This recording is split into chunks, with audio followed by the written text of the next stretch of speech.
¿Qué tal? ¿Cómo están? Este es el tercer video, muchachos, aunque es el primer video ya de contenido temático. Quisiera repasar con ustedes algunos de los puntos finales en los que nos quedamos en el módulo antes de toda esta contingencia. Si ustedes recuerdan, lo último que estuvimos platicando fue la composición precisamente del Congreso de la Unión, de las dos cámaras, los principios de representación proporcional, de mayoría relativa o de minoría o de primer minoría, ¿no? Pero además hicieron el ejercicio ustedes de las facultades del Congreso de la Unión y comenzamos o nos quedamos precisamente para platicar sobre lo que es el proceso legislativo. Ustedes ya conocen lo que es el proceso legislativo, no es algo nuevo para ustedes en el término de su denominación genérica, ¿no? Es decir, la iniciativa, la discusión, la aprobación, etcétera, todos cada uno de estos pasos. Pero hay elementos fundamentales que me parece que tenemos ya en este momento que entender, porque no solo es describir el título o el nombre de estas etapas, sino que hay que entender. Brevemente trataré de hacer esta reseña para que podamos discutirla el miércoles 22 que nos conectemos. Hay que recordar que la primera parte del proceso legislativo es la iniciativa. Pero ¿qué es una iniciativa? ¿Cómo se conforma una iniciativa? Ojo, no solo es pensar en la iniciativa como un proyecto de ley, como un documento que contiene una ley. Este proyecto contiene una serie de consideraciones, una exposición de motivos y un proyecto de decreto que procesa una ley o bien una reforma, adición o derogación, o en su caso, abrogación también, ¿no? Inclusive contiene artículos que se denominan transitorios, que en el cuerpo de la ley muchas veces lo identificamos muy fácilmente los transitorios, pero rara vez identificamos que existe una exposición de motivos y una serie de consideraciones. Estas consideraciones y esta exposición de motivos son trascendentes no por su obligatoriedad como los artículos propios de la ley o de la reforma o como los artículos transitorios, pero para el objeto de la interpretación precisamente se vuelven trascendentes estas consideraciones, porque acuérdense que en materia de interpretación jurídica existe algo que es la interpretación cerrada, que es la voluntad del legislador. Esa voluntad del legislador está contenida, digamos, o se expresa y se entiende a partir de las consideraciones y de la exposición de motivos. Entonces, este primer paso, que es la iniciativa, ya no solo se trata de un punto, digamos, un documento, de una idea aislada, sino que es un documento que contiene diferentes elementos, digamos. Yo los invito a que consulten tanto en las páginas del Congreso de la Unión o como en los congresos locales siempre se publican las iniciativas. Consúltenla para revisar un poco cómo está integrado cada una de estas etapas cada uno de estos procesos, cada uno de estos elementos del documento que contiene la iniciativa. Luego pasa a la etapa de discusión en el Congreso, ya sea en el Congreso de la Unión o en los congresos locales. Vamos a utilizar como ejemplo el Congreso de la Unión porque a lo largo del módulo hemos estado utilizando siempre el ámbito federal para poder explicar este tipo de detalles. La discusión es simple y sencillamente una palabra que aparenta mucha simplicidad. Se discute, se debate, pero no solo se trata, también hay documentos dentro de esto. ¿Qué es lo que sucede en la discusión? La iniciativa se recibe por el Congreso. Vamos a hablar que la primera cámara, la cámara receptora de la iniciativa, va a ser la Cámara de Diputados, que es como regularmente manejamos los ejemplos en estos casos. La Cámara de Diputados lo que hace es recibir, en el Pleno se da una lectura de esa correspondencia, es decir, del documento que ya hablábamos, y ese documento se remite a las comisiones. ¿Por qué? Y hay una serie de comisiones temáticas, es decir, el Congreso no solo trabaja a través de un pleno, trabaja a través de estas comisiones temáticas. El pleno es todo lo que platicamos, todo lo que estudiamos, los 500 diputados, los 128 senadores, pero para su división, para su trabajo divisional, existen las comisiones. Las comisiones temáticas son, digamos, Comisión de Salud, de Gobernación y Puntos Constitucionales, es decir, diferentes temas que al Congreso en turno, o algunas que ya están determinadas por la normatividad que le compete, la aplicable, y que deben de tener esos temas conocidos. Entonces, ojo, aquí ya tenemos De entrada, un paso distinto. En la discusión se recibe el documento de iniciativa, se turna una comisión, la comisión lo discute y genera el segundo documento que es trascendente para el tema de la interpretación jurídica, el dictamen de comisión. El dictamen de comisión lo que contiene son los motivos y las consideraciones que estimaron los legisladores para aprobar una ley o un decreto, digamos, de ley y proponer ahora sí un decreto formal ante el Pleno. Tiene ya las consideraciones vertidas y la exposición de motivos que viene en la iniciativa, más las consideraciones y exposición de motivos que estima la comisión que deben ser analizados. Son más elementos para entender la concepción y la naturaleza del ordenamiento. Si se fijan ya en dos etapas tan sencillas como es la iniciativa y la discusión, ya tenemos una serie de documentos nuevos que es lo que va generando el proceso legislativo. Una vez que pasa, digamos, este dictamen, que la comisión temática lo aprueba, lo pasa al Pleno, hay que tener una diferencia.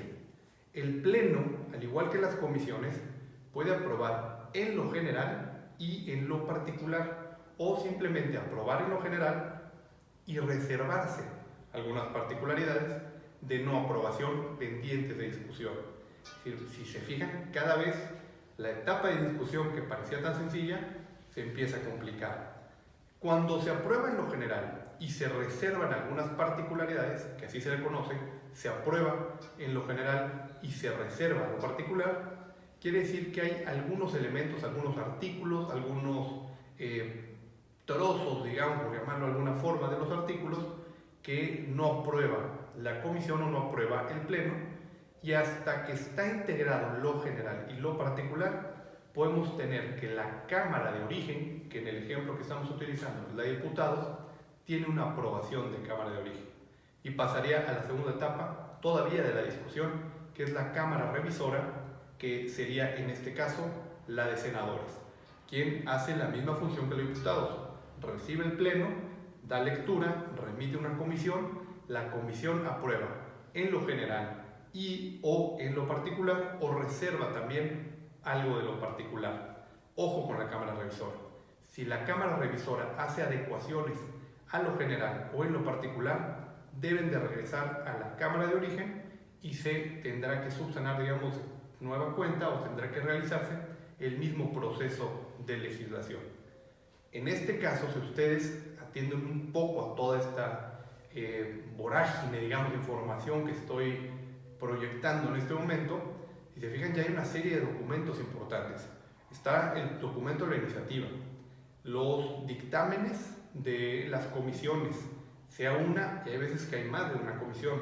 Los dictámenes, y me refiero de comisiones porque son de la Cámara de Origen y de la Cámara Revisora, es decir, son dos dictámenes. Si hay reservas particulares, hay dictámenes sobre esas reservas. Ya serían, digamos, 5 documentos por lo pronto, más el diario de debates. El diario de debates es la expresión donde se publica, donde se plasma el contenido de lo que discuten los legisladores. Ya son una serie de documentos y no hemos pasado de la segunda etapa del proceso legislativo. En el caso, digamos, en el supuesto donde se apruebe ya en lo general, en lo particular, y entonces se pueda decir que tanto la Cámara de Origen como la Cámara Revisora han aprobado en lo general y en lo particular, tienen ya los dictámenes, tienen los diarios de debate, y ahora sí pasa a la etapa tercera, que es la aprobación. Apenas vamos en la tercera etapa de 7 que son el proceso legislativo. La aprobación es, digamos, relativamente sencilla. Es un decreto, que es la forma en la que el Poder Legislativo puede emitir sus determinaciones, puede emitir acuerdos, puede emitir exhortos, pero su función primaria realmente es la de emitir decretos, decretos de ley, decretos de reforma, etc. Todo lo que ya hemos platicado, y en estos decretos es donde se plasma la autorización, digamos, ¿no? Esa aprobación de todo lo que se discutió y todos estos documentos que integran la etapa de discusión. ¿Qué sucede una vez que lo aprueban? Se genera el decreto 100, el decreto 200, el decreto 300, se le asigna un número y ese decreto pasa al Poder Ejecutivo.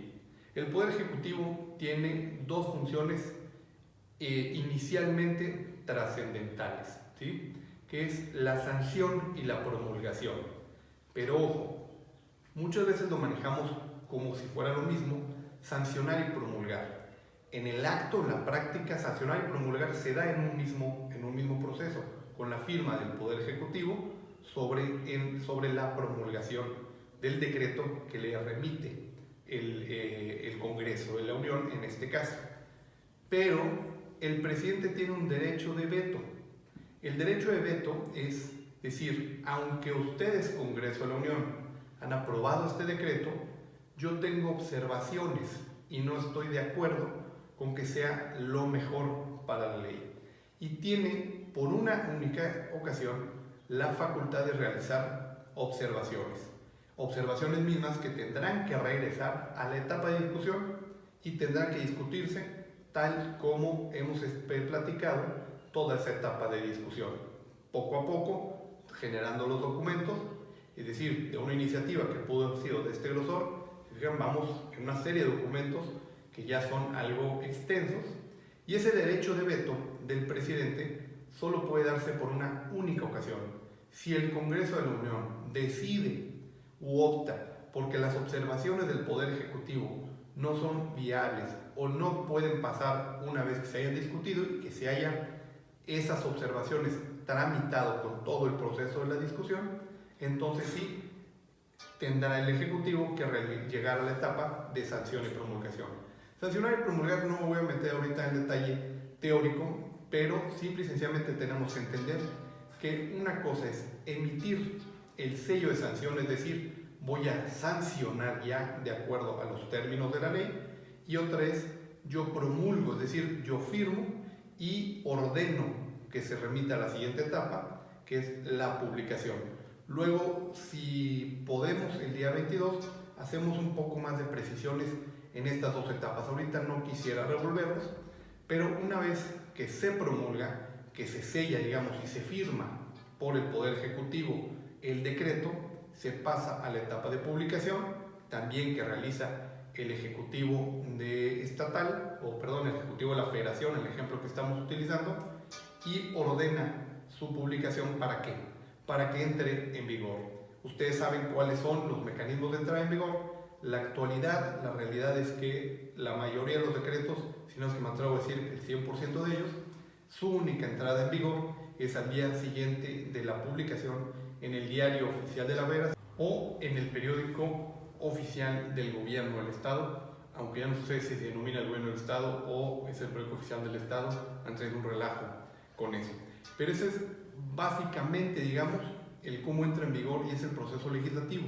El proceso legislativo, si ustedes recuerdan un poco que platicamos, no entramos a detalle documental, pero es un proceso muy detallado. No son simplemente estas 7 etapas que estudiamos en la preparatoria o que vemos someramente a lo largo de la carrera de Derecho, sino que son una serie de procesos que van generando documentos y que va manifestándose la expresión del legislador.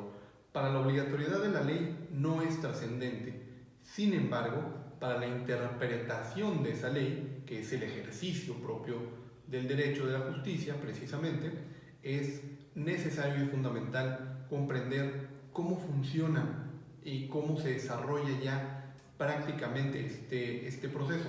No estoy hablando de que una cosa sea la teoría y la otra cosa sea la práctica. Esto que les estoy diciendo yo es teoría que se debe llevar a la práctica, es decir, la discusión, cómo se hace. No estoy hablando del cabildeo legislativo o el cabildeo entre el Poder Ejecutivo y Legislativo.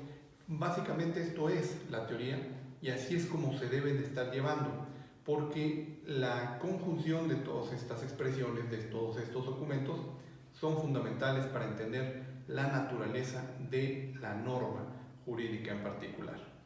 Y hay algo que yo quiero destacar de todo esto para poder dar continuidad dentro de nuestro curso en esta nueva modalidad extraña que es hablándole a una cámara en vez de a ustedes directamente, no y molestarlos como regularmente me gusta hacerlo.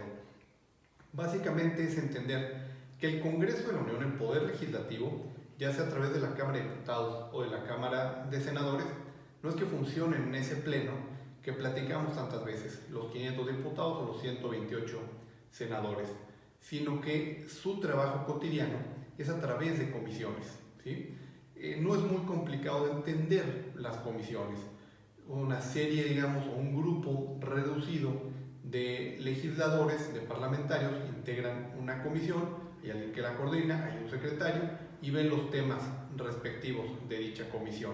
Del mismo modo, lo hacen cualquiera y cada una de las comisiones, es decir, ya les decía, hay comisión de salud, por ejemplo, de gobernación y puntos constitucionales, una comisión de seguridad pública, de educación, en fin, son una serie de temas que al Congreso le interesa.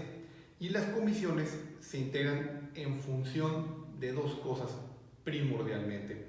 Una son las facultades del Congreso de la Unión, que ya ustedes hicieron el trabajo y la tarea al respecto, y las facultades exclusivas que tienen el Senado y la Cámara de Diputados. La Cámara de Diputados y el Senado, por su lado, tienen facultades que son exclusivas, que solo ellos pueden ver. Por ejemplo, los senadores son los únicos que ven el tema de relaciones exteriores, tienen una comisión que ve el tema de relaciones exteriores. El tema presupuestal lo ve nada más la Cámara de Diputados, tiene una comisión que ve ese tema en concreto. Sin embargo, el funcionamiento es exactamente lo mismo. Es un mecanismo de órgano colegiado con una votación de mayoría simple en todas sus votaciones, con alguien que coordina o preside la comisión y un secretario que es el que ejecuta precisamente las decisiones de la comisión. Y hay, además de estas comisiones, hay dos elementos más en los congresos locales, que es una sola cámara, o en la Cámara de Diputados o en la Cámara de Senadores. La mesa directiva y lo que seguramente han escuchado en las noticias últimamente, si las han visto, como la JUCOPO, que es la Junta de Coordinación Política. Esas son dos elementos, digamos. La mesa directiva es la encargada de controlar, por decirlo de alguna forma, o de presidir lo que es la sesión del Pleno. Es una mesa directiva con un presidente de mesa directiva, que regularmente se conoce como el presidente de los diputados o el presidente de los senadores, y llevan a cabo las discusiones y los debates precisamente de cada una de las respectivas cámaras. Y esta JUCOPO, que es la Junta de Coordinación Política, lo que hace la Junta de Coordinación Política se integra por los presidentes de los diferentes partidos que integran la legislación para tomar las decisiones administrativas respecto del Congreso. Vamos a llamarlo por lo pronto que este es el mecanismo de labor o el mecanismo a través del cual funciona el Congreso de la Unión a través de sus dos cámaras. Primera división que hace el Congreso de la Unión son dos cámaras, cada una de las cámaras en comisiones, y además se integra la mesa directiva y la Junta de Coordinación Política. Y es importante entender este funcionamiento porque ustedes ya, y si se recordarán, si no, échenle una repasadita, hay periodos de sesión, es decir, el Congreso no está siempre trabajando, las comisiones siempre están trabajando, el Congreso en pleno no, pero las comisiones sí. Pero ¿qué sucede cuando el Pleno no está trabajando? Por determinación constitucional existe lo que se conoce como la Comisión Permanente. Ahora, en vez de hacerlos leer a ustedes, les voy a leer el artículo yo para que tengamos una idea más o menos de qué estoy refiriendo y que tengan ustedes de dónde partir. Es el artículo 78 de la Constitución y dice: durante los recesos del Congreso de la Unión habrá una comisión permanente compuesta de 37 miembros, de los que 19 serán diputados y 18 senadores, nombrados por sus respectivas cámaras la víspera de la clausura de los periodos ordinarios de sesiones. Las fechas ustedes las conocen. Para cada titular de la Cámara nombrarán entre sus miembros en ejercicio un sustituto. Y vienen una serie de fracciones, como les decía yo, esta Constitución que tengo aquí físicamente no tiene las últimas modificaciones constitucionales, pero no, en este caso no ha habido ninguna, ¿no? Son 8 fracciones. ¿Qué es lo que puede hacer? Ojo, la Comisión Permanente no puede hacer todo. La Comisión Permanente no hace lo mismo que el Pleno. Es su trabajo de desarrollarse lo mismo que una comisión, solo que no tienen un tema en particular. La Constitución les otorga cuáles son sus temas que tiene que ver, cuáles son sus facultades. Y es importante entender la integración de la comisión permanente. La comisión permanente, si ustedes digan, no es por cada una de las cámaras, sino que la comisión permanente lo que hace es conjugar esta bicameralidad que tiene México y tiene cierto número de representantes de la Cámara de Senadores y cierto número de representantes de la Cámara de Diputados. En conjunto determinan estos mecanismos. Básicamente los mecanismos son administrativos para el desarrollo de cuando tienen que ver algún tema de sustancia. Precisamente esta comisión permanente es la encargada de convocar al Congreso de la Unión para que puedan sesionar en pleno. Esa es la idea de la comisión permanente. ¿Cuál es su relevancia? Entendamos que cuando existe el Congreso en pleno, está el Poder Legislativo ejecutando sus acciones, ¿sí? No necesitas de que alguien esté atento, digamos, no necesitas de esa guardia que respalde lo que está sucediendo. Pero los legisladores, como yo les decía, su función no nada más es trabajar en pleno, sino es ser gestores de sus representantes. Esa es la principal función de los diputados y de los senadores representando a los estados, ser gestores precisamente de quien representan. Por eso es que el Congreso divide su funcionamiento en pleno en sesiones ordinarias y sesiones extraordinarias, pero para salvaguardar el tema administrativo, digamos, o la funcionalidad interna, debe existir esta comisión permanente que le da funcionalidad y continuidad a los trabajos del Congreso, mientras se asume que los legisladores están encargándose y siendo responsables de su labor principal, que es la de ser gestores de sus representantes. Me parece que por lo pronto este video ya se hizo un poco largo, pero vamos a dejarlo aquí. Hay muchísimos temas en este solo video que necesitaríamos platicarlos. Sin embargo, hay que tratar de hacer estos videos lo más dinámicos que se pueda, me parece. Y el día 22, insisto, repásenlo este video en la noche, en la mañana, a la hora que ustedes quieran, véanlo, lean los artículos, sean un poco autodidactas, nos está obligando un poco la situación a hacerlos.